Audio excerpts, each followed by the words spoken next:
Welcome to Om Times TV, a division of Om Times Media and Broadcasting.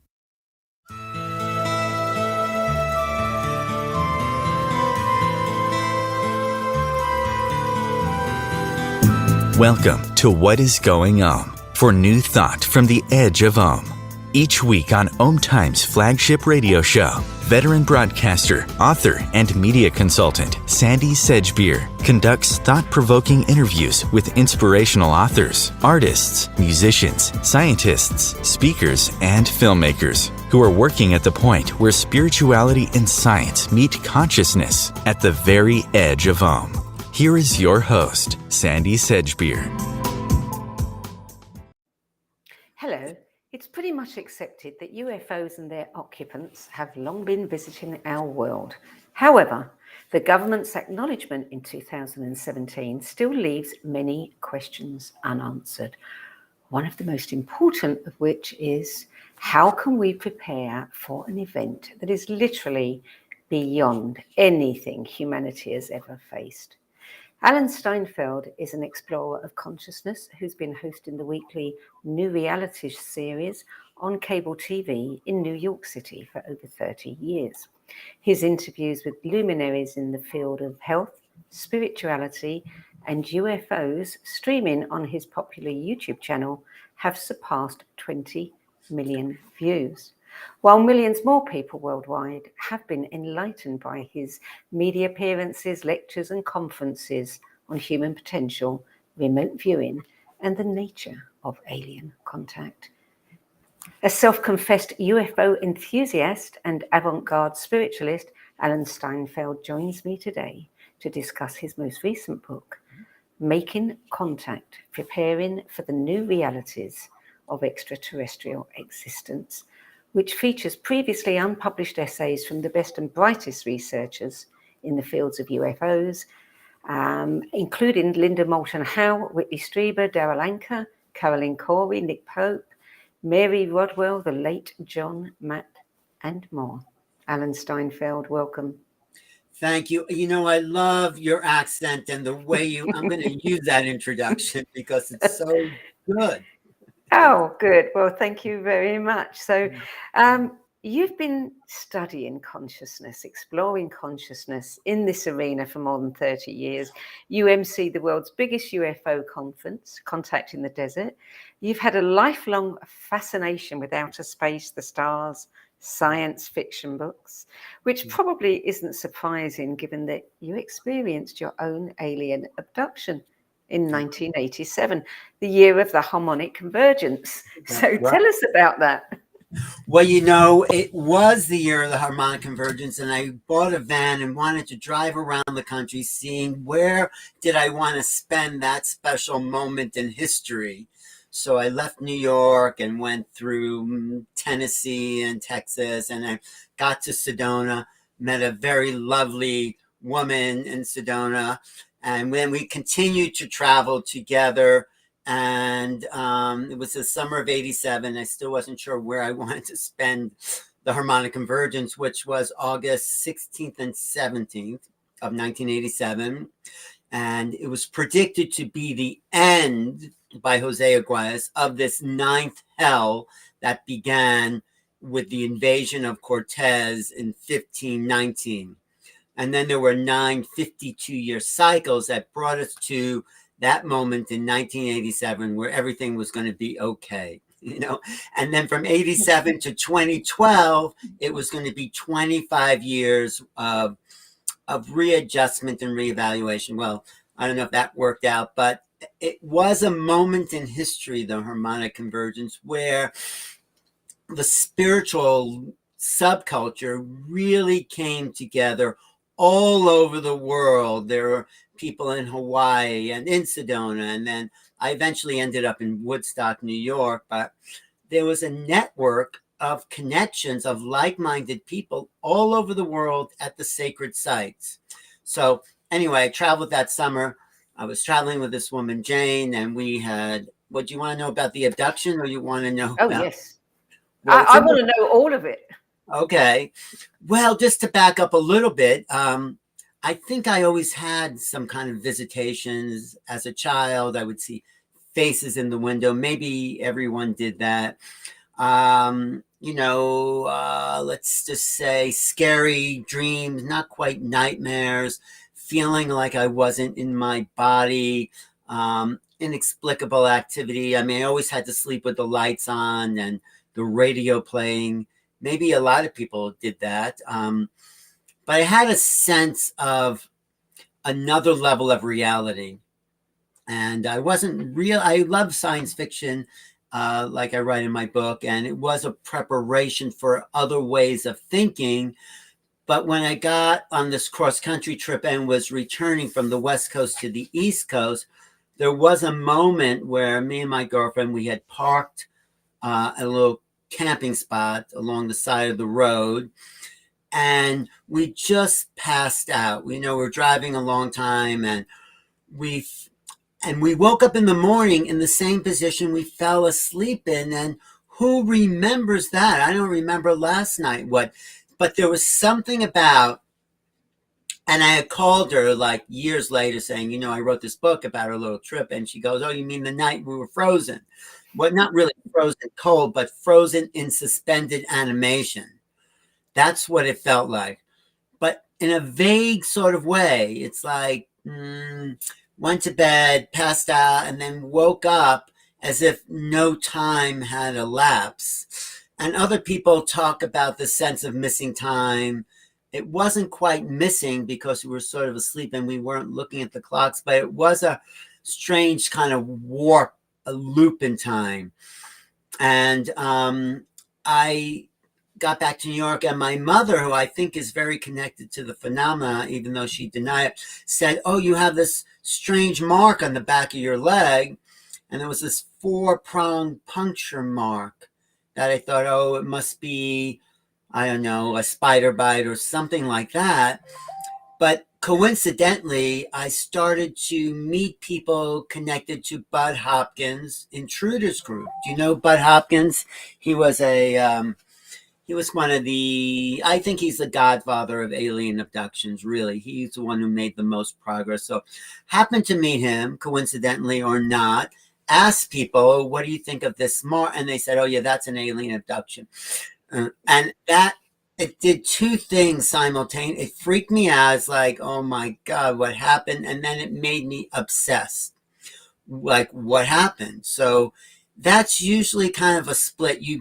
In trauma, there's this repulsive attraction. Like you don't want to go there, and you want to go there, and that is an aspect of just normal traumas, and it's kind of a traumatic moment to meet these other beings, if that's what they are, from other places, other dimensions, because we don't have any framework to put such beings and events in. I mean, how can someone take you out of this time, space, dimension, do whatever they do, and bring you back? That's not conceivable in our understanding of reality. So that's one level of trauma, just being, not, I was in a van, but some people lock their doors, the windows are shut, they're falling asleep, and suddenly there's a figure at the front of their bed. And just that is traumatic. So the trauma of contact for some people, other people, it's like, bliss and angels. But for me and a lot of people I know, like Whitley Strieber, who wrote a chapter in the book, there's this very, what John Mack called ontological shock. The nature, ontology is the nature of reality. And when the nature of what we think reality is sort of violated, it upsets everything. That's the shock. It's like, oh, the reality is more solid than the ground beneath your feet. And when that's upset, yeah. Puts everything into question. Yeah. Yes. Have you ever in your lifetime since then retrieved any more information about that? Well, I did years later, because I didn't think I was ready for it.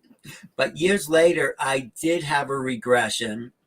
And it was by a hypnotherapist who wasn't that expert in the field of alien contact. So it didn't go far enough for me, but it did get me to see, oh, there are these beings there, and they kind of floated me out of this car van, and they seem much friendlier than I had thought. You know, people think of ETs as scary, and we have this picture of like they're going to invade the planet.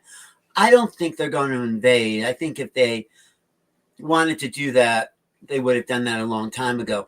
I actually think they're here to help us on a consciousness level awaken to a greater perception of reality.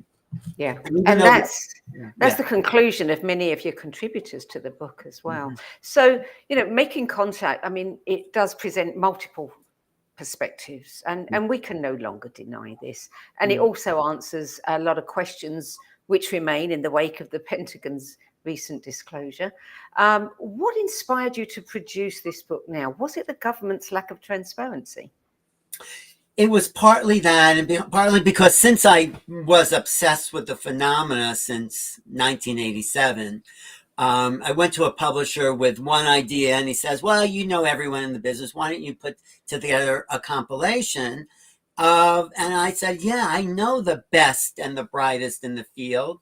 That would be easy. I just called up my friends, because if you go to enough conferences, you go to lunch and dinner, you hang out, and you get to know people. And these were all people I highly respected in the field. And I mean, I knew John Mack even when he had died in around 2003, but I knew of his work and his archives, and I knew there was a talk he had given that was never published in print in book form. And so I asked his archivist about that. So I wanted, in the wake of the disclosure that the government is saying, I think no one, including the government, knows what's really going on. The government may know more than we do, but they're looking at just the nuts and bolts aspect. And when I go to these conferences, I see there's overlapping areas of agreement, but there's also people have their own view of what contact is, and everyone has their own take on it. And it's like the parts of the elephant, you know, none of them have all the pieces. I mean, have their little piece. So I thought the best way to prepare a public that is not getting answers from the government, because they keep saying, oh, there's something, we don't know what it is, but maybe they don't know what it is. But I wanted to put together a compilation from many perspectives, so the reader could get a sense of what it might be for them. So it's like a mosaic. You can't see it, the whole picture up front, but when you step back and put all these basically 12 different people's views together, you might start to get an idea of what's going on. You know, one common theme in all the chapters is this use of telepathy, you know, and this pretty much evolution of a way of thinking that's not linear, it's not materialistic, there's something else. And even us, me and you, Sandy, are facing the ways of explaining non-material existence to material people, right? Yes, yeah. Well, you know, the book, I mean, it's a really good book. It certainly gave me, answered a lot of questions for me. And I know that reviewers have labeled it the most comprehensive clarification to date on the intent and intelligence behind the phenomena. So tell me, there's the book. Yeah. Okay. Your experts, what do they know about the intentions and the intelligence of these cosmic others? That's a good question. And it's still sort of a little split about what the experts know and what I know. It seems like they're not here to invade. They are here in many cases. You talk to Whitley Strieber and Linda Moulton Howe, to take genetic information. I'm talking about one race of beings, because it's more than one race of beings. The ones I'm talking about, the little grays that are from some people say Zeta Reticuli, and they know that, or they think that because of a map that Betty Hill, one of the earliest abductees, made when she was taken aboard a ship, when she was abducted. And she asked this commander, "Oh, where are you guys from?" And he showed her a map. And under hypnosis, she was able to redraw this map. And this astronomer named Marjorie Fisher put those points together on a star map and said, "Oh, they must be from Zeta Reticuli." And the whole story of like little grays from Zeta Reticuli developed. That may or may not be true. We don't know at this point if that is true. We don't know if anything's true, because one thing that a lot of people agree on is there's a trickster aspect to the phenomena. There's a manipulation of consciousness. They want people to see. I mean, two people could be looking at the same little piece of sky. One person will see a UFO, the other person won't see anything. They'll say, "What are you talking about?" And so what I'm trying to do is figure out what is the consistent, I'm doing that in my next book as well.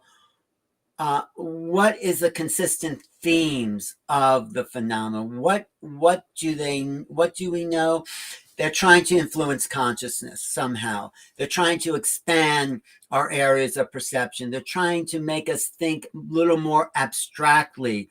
So you notice in the title of my book, there's an asterisk, and I wanted that to be part of the title because there's something about the way they communicate, which is more symbolic than linear words. So the asterisk means little star, that's the asterisk. So putting it between making and contact was really, I think, the title of the book, beyond the words. What is a star? What is it? And what do we make of it? And when we start to think more abstractly, I think we're more on the level of how these beings communicate telepathically, not in words, but in ideas, within downloads that we then put into words. I mean, for the most part, I don't even know if ETs speak a verbal language because everything is telepathic. And I would say 10 out of the 11 people and chapters in here talk about the level of telepathy in there. Only Nick Pope, who's a very kind of materialistic nuts and bolts guy, doesn't mention the telepathic level because he says he's the villain in the book. He's saying this is not about consciousness. This is about nuts and bolts. And that only get you so far because we sense this consciousness influence, which is another reason the government doesn't know how to explain it. They don't even know how to talk about what consciousness is. They're just looking at how to make weapons. And this is not about weapons. UFOs have shut down nuclear missile silos in the US and in Russia. So there's this, so what was the question? I think I got off the point. Well, it was really about what all of your contributors know about the intelligence here. I think there's still some unanswered questions, like people talk about maybe one particular faction of ETs that don't come from outer space but actually live in the ground, coming out of lakes and rivers and things. Other people talk about the archons that have always been here. So we don't really know. And I would imagine that they're far ahead of us, and they're only going to communicate what they want us to know and what they feel we're ready to know. Right. You're right about that. And I think they're also pushing us a little bit to the edge of that knowing. So there's a little evolution in that. But one common theme is a genetic aspect. It seems like they are taking eggs and sperm to create a hybrid race. And there's evidence that these hybrid beings, I know it sounds fantastic, are here, I don't think to take over, but to go to their own planet with some of the human knowledge, because the grays, the beings from Zeta Reticuli, it appears had reached the end of their evolutionary cycle. They became purely mental, and they got what humans have mostly is a emotion and passion. That's one of our strong points. And that is what this particular race of beings had bred out of their genetics, because they were looking for higher intelligence. And so, yeah. Have you looked at Judy Carol's work? No, who is that? Judy Carol is an Australian lady who I'm interviewing later today. And Judy says that she is a hybrid, that she has full remembrance of Zeta. And she's written a book about ET presence on Earth, the history. And she talks about how often her people try to come here to intervene, especially after, the Hiroshima. And she said that there's a misunderstanding about the Zetas. Many people say that the Greys are the evil ones, and she says they're not. But she said after being, stopped so many times from coming here, a lot of them are now coming in the traditional way. So they are being born rather than, coming en masse in some kind of spaceship.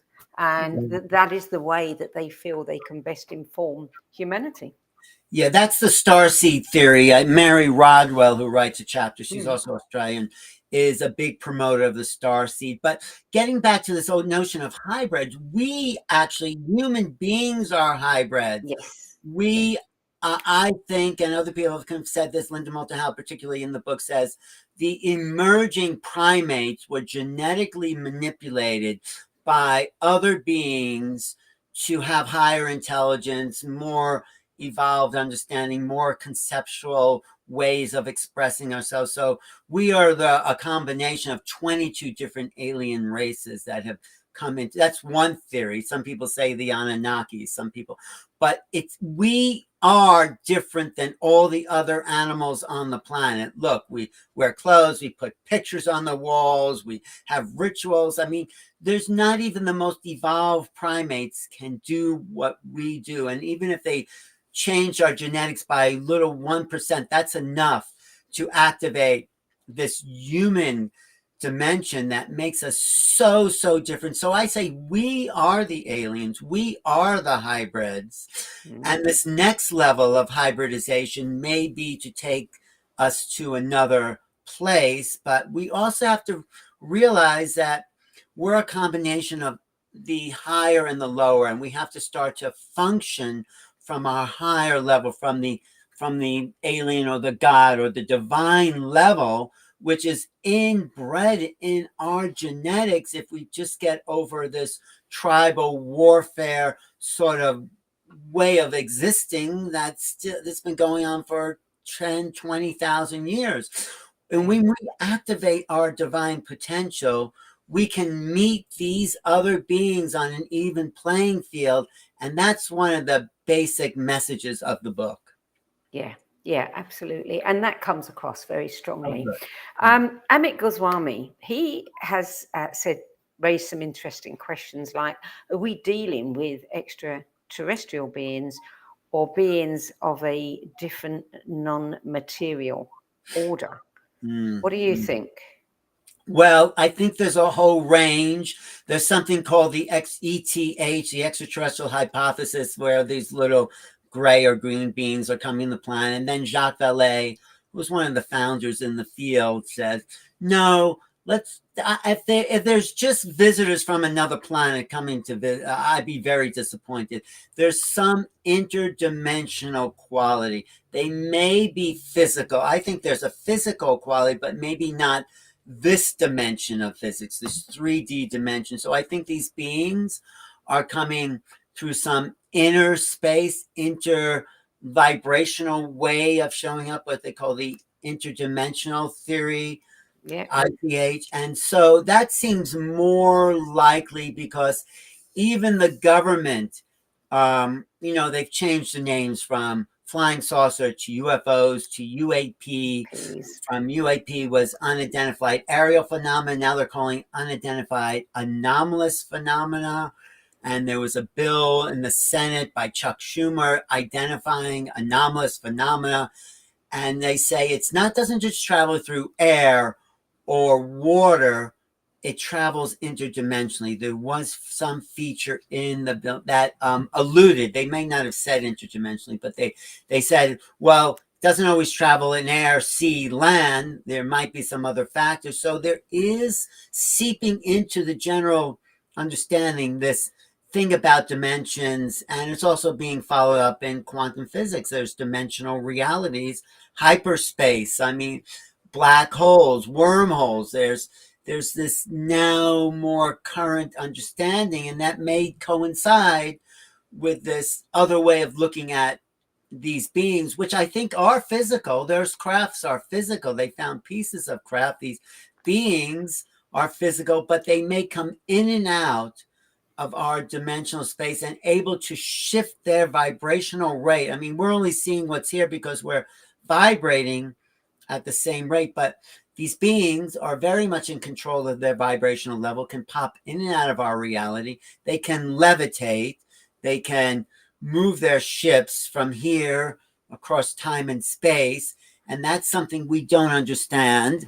And we have to shift how we understand the nature of time, space, and reality if we're going to meet them on an even playing field. And we're very stuck in a materialistic worldview.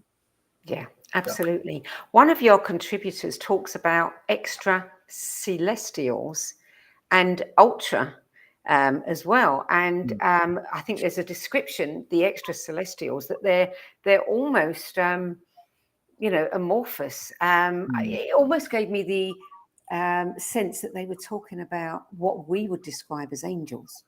Yes, it's J.J. Hurtak, J.J. and Desiree Hurtak, and they're good friends of mine. They have a greater cosmology that includes, yes, there's hardcore ETs, because obviously, life is abundant throughout the cosmos. I mean, I think life is an emergent property of creation itself. It's not what Darwinian theories claim, that it's an accident.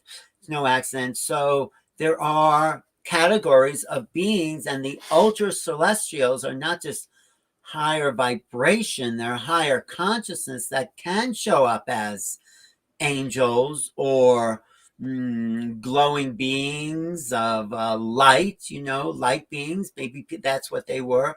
And they do have a way of wanting to help humanity.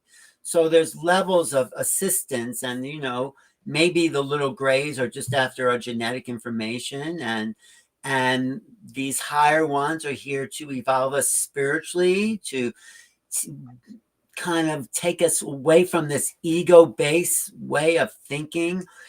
Our brain is so full of potential.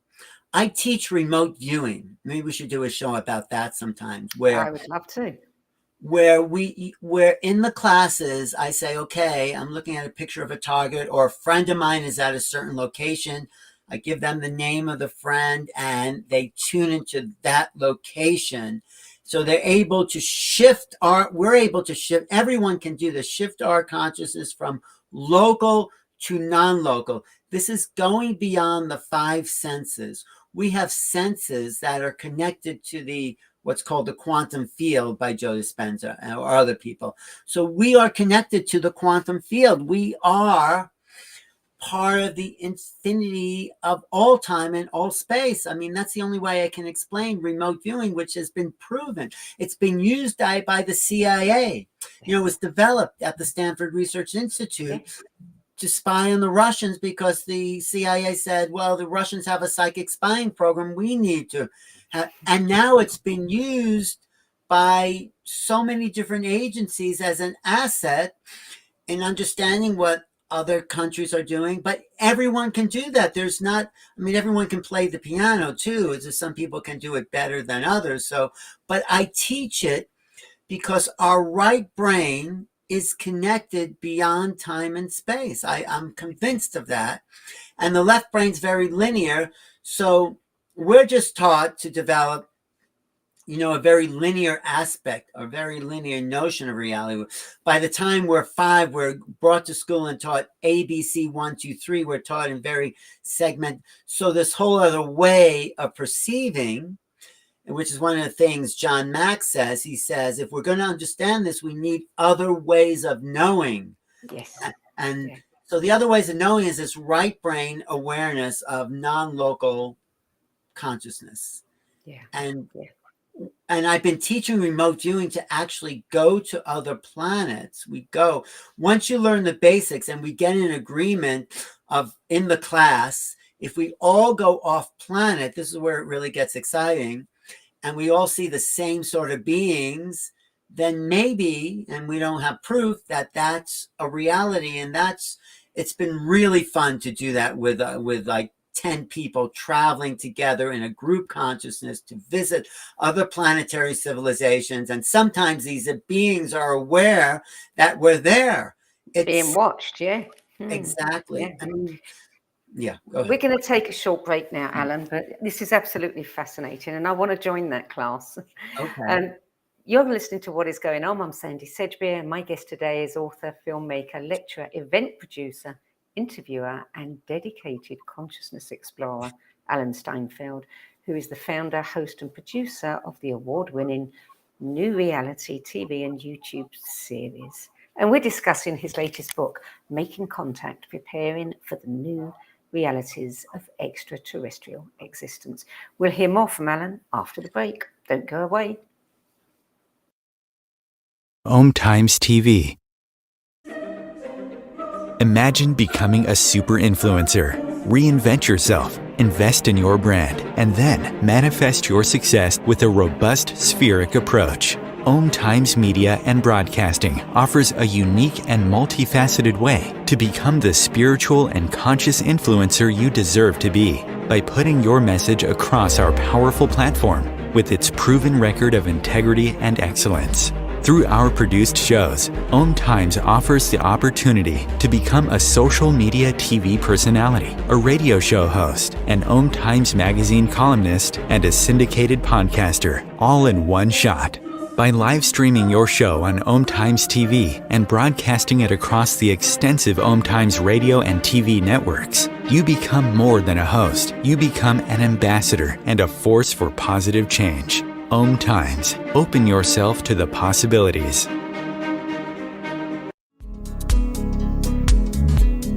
Hello, I'm Sandy Sedgbeer, host of Om Times' flagship radio show, What Is Going On? And as an author, editor, and 13 times book judge who's read thousands of books and interviewed hundreds of authors, I'm constantly asked what's really worth reading and what's not. So I created the No BS Spiritual Book Club to help you save time and money by picking the brains of discerning names who've walked this path before you. There's no catch, no fees, and no BS.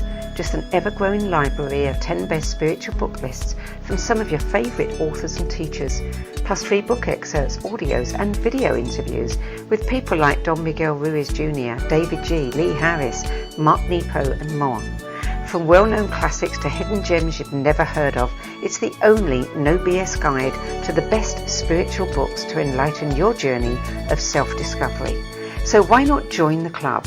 Get inspired and save money at the nobsspiritualbookclub.com. There are 16 million children struggling with hunger in America. That's 1 in 5 daughters, sons, neighbors, and classmates who don't know where their next meal is coming from. Yet billions of pounds of good food go to waste every year. It's time we do something about it. Feeding America is a nationwide network of food banks that helps provide meals to millions of kids and families in need. Visit feedingamerica.org to help them feed even more. Together, we can solve hunger. Together, we're feeding America. Welcome back.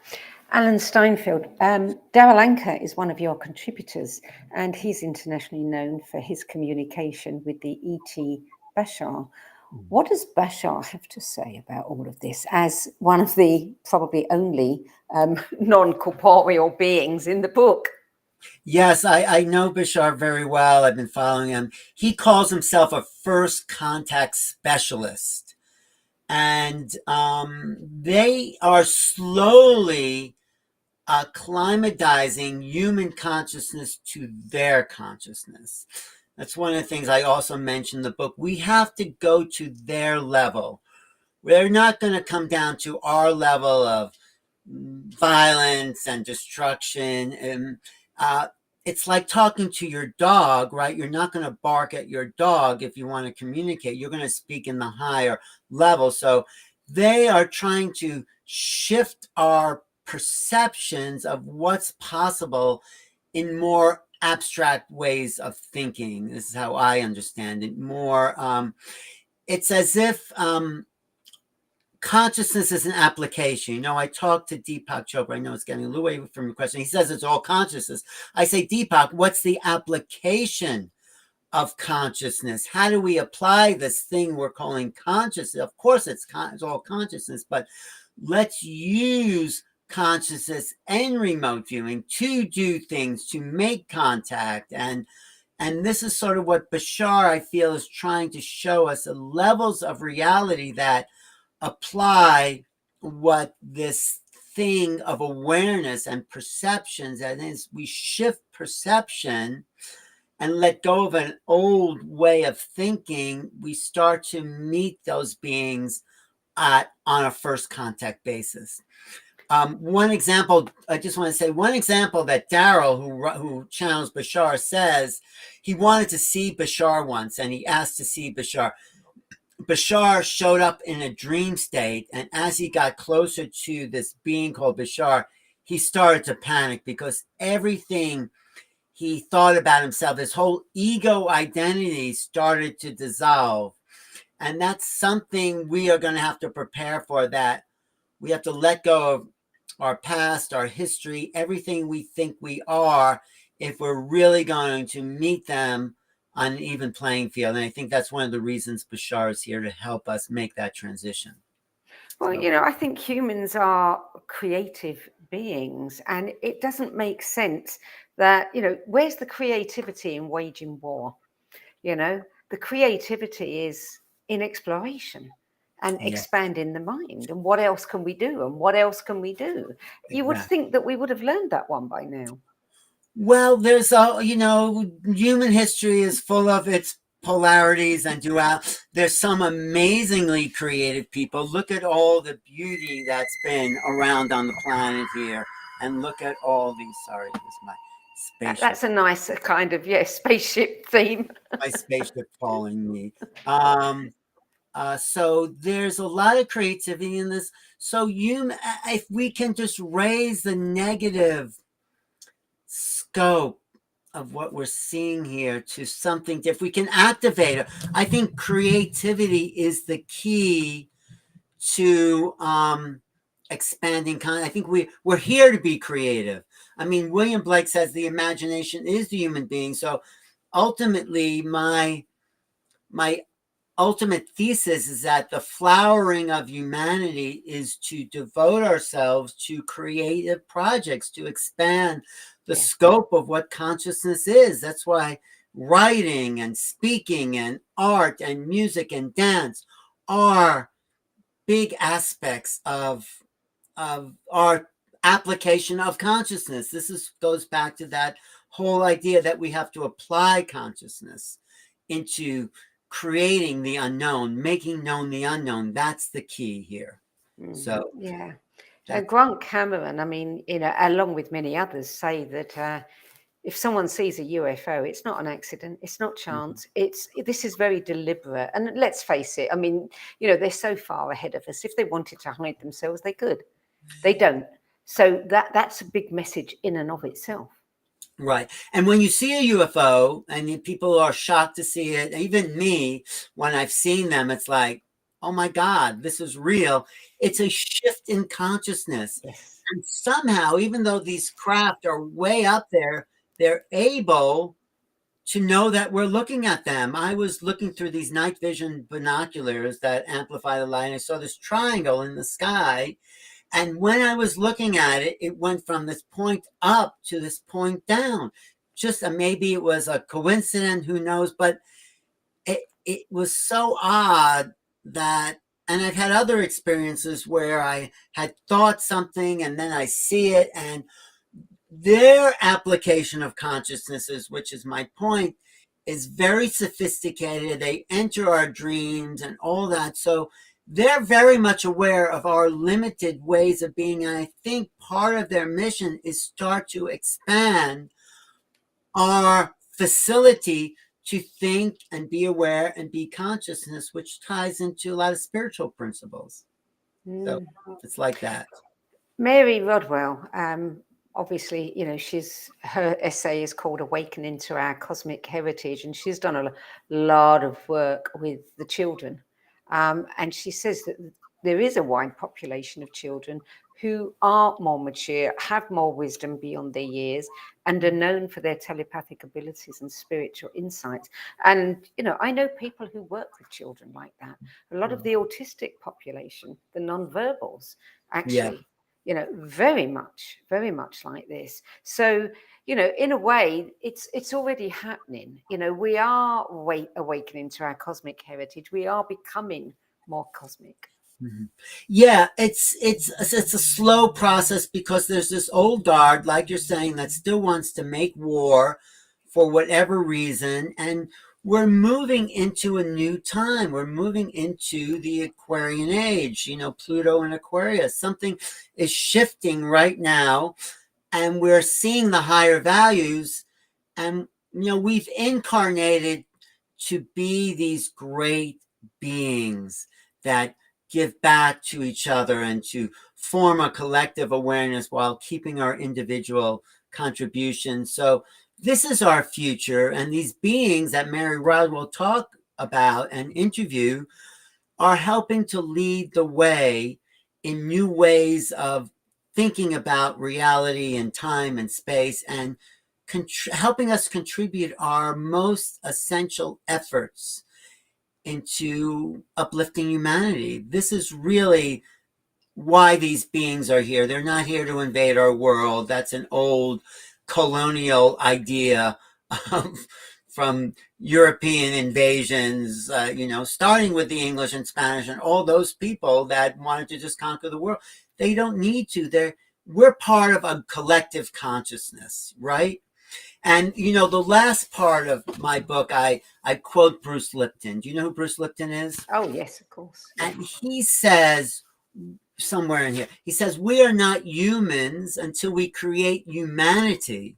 That's when we all work together in a coherent fashion to form this super organism of humanity. All our consciousnesses are connected. We each individuals, but when we come together, he says we form a synergy of awareness, which makes this super organism.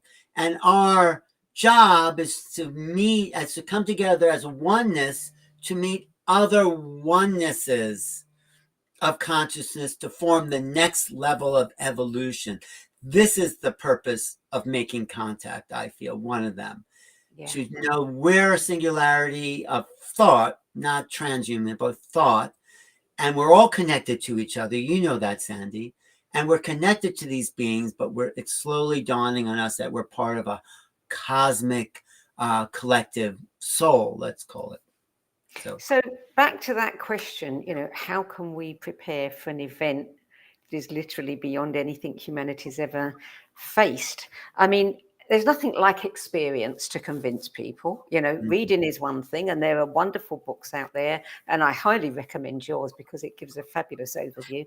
But what would you recommend for people who say, okay, I want to prepare myself.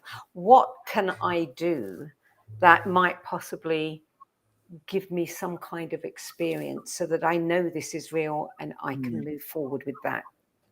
Well, the reason I wrote the book was preparing. First step is to be aware that such a thing exists, right? If someone shows up at your door, let's say, just a person, and you're knocks on your door, you're not prepared, it's a little bit of a jolt if you're not expecting somebody. And we're not expecting these beings because we're not prepared.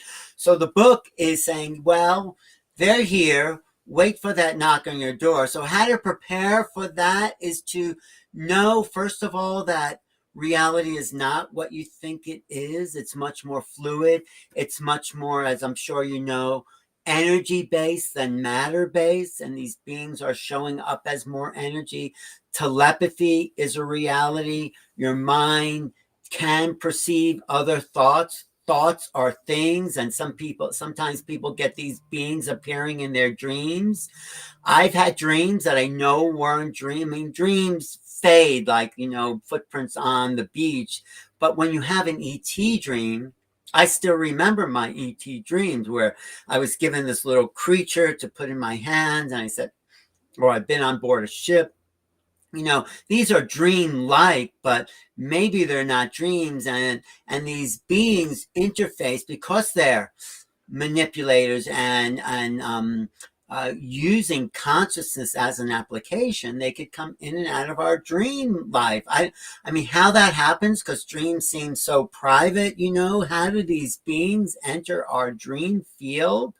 Well, we have yet to understand that, but yet it happens, and there's lots of testimony that does happen, and people, hundreds of thousands of people can. So preparing is to know that reality is much more fluid, and to let's see, I say kind of not disorientate yourself, but look into, like, see yourself falling asleep, practice altered states, practice lucid awareness in your dreams. That's one way to definitely prepare. Go to certain vortex sites, like I'm in Sedona now, where the energy is very different, and do hands-on healing. Know that energy is coming in, and see yourself more as an energy being. Yes, honor the physical, feed it, nourish it, but what's the thing that's activating the physical is the energy in it. So look at higher spiritual traditions. Be open. Don't be closed-minded. Don't be so attached to identifying yourself as a Republican or Democrat or whatever people identify you. Be more fluid in your whole concept of yourself, and be prepared. Expect the unexpected is one of my favorite sayings by Heraclitus, because it's hard and difficult to find, or it can be shocking. I'll tell you a really silly story, because I was home alone once. I was writing, and I hear a little rustling in like this part of my apartment, and suddenly I see these two black eyes staring at me, and I go, and it was like a little mouse that was looking at me. Did I tell that story before? But No. It was this little creature, but it wasn't that. It was the sentience. It was like this creature was looking at me, I was looking at it. It was like, for a second, it was a shock, because I didn't expect it. And this was just a mouse. So imagine a super conscious being appearing and looking at you and knowing everything about you. You can prepare yourself for that by knowing that we're basically an open book, and there's nothing to hide, and that we are really super consciousness itself, and we're capable of mind expanding, not through drugs, but through intention, to realms beyond this existence. We can travel, where we do travel, the Aborigines, every night in our dreams, to another dimension of reality. I mean, sometimes back to a place that seems very, very familiar. How do we explain that? So practice awareness, lucid, be creative. I think the creative applications help us open up to other realities of thought.